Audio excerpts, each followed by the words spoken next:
Hi everyone. So today we're going to have a look at how we make a data capture on Traciwr. It's a quick training session on how you set that data capture up, decide what data you want to collect, and then how you enable staff to basically enter that data into the system. Makes it really simple, so you don't have to put too much work into getting that data on. Okay, so I'm on the main dashboard.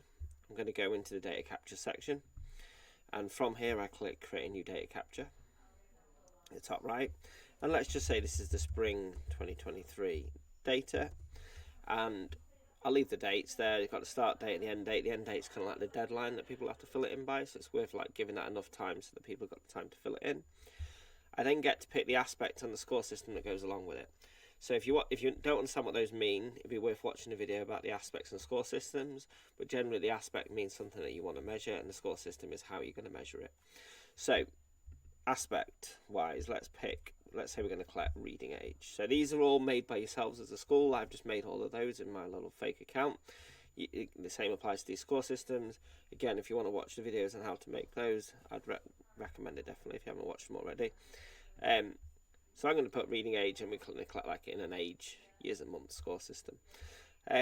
So that's there, that's ready to go.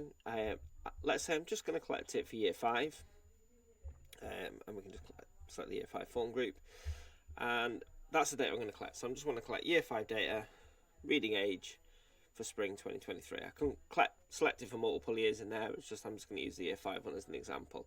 I can put year 6 and year 3 and 4 and so on to bring it all in together. So if I click create, it will then drop that down to the bottom. What I can then do is, by clicking the envelope, this allows me to send it out an email to that member of staff. That member of staff will get an email saying, we need you to put your reading age scores in for the spring 2023 data capture. Click here, and that will then allow them to log in and fill out the data.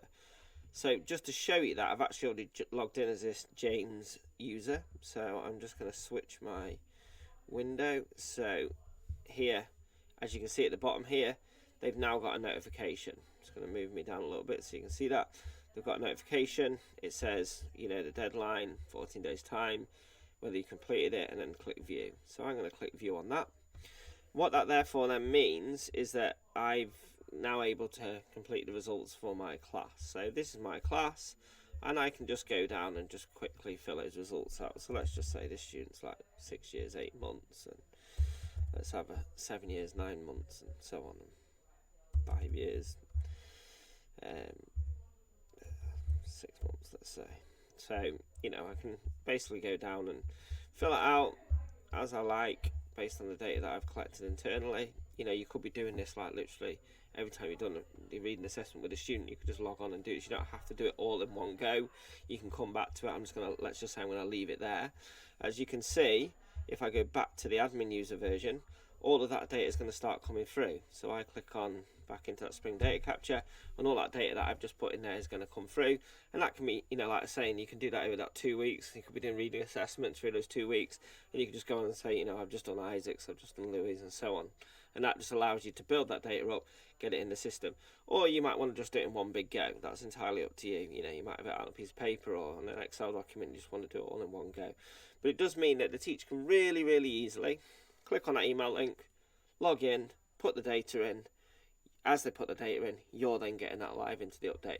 And that then means that you can then go and use that in the templates that you've already created or already had created for you, which makes it really simple to do.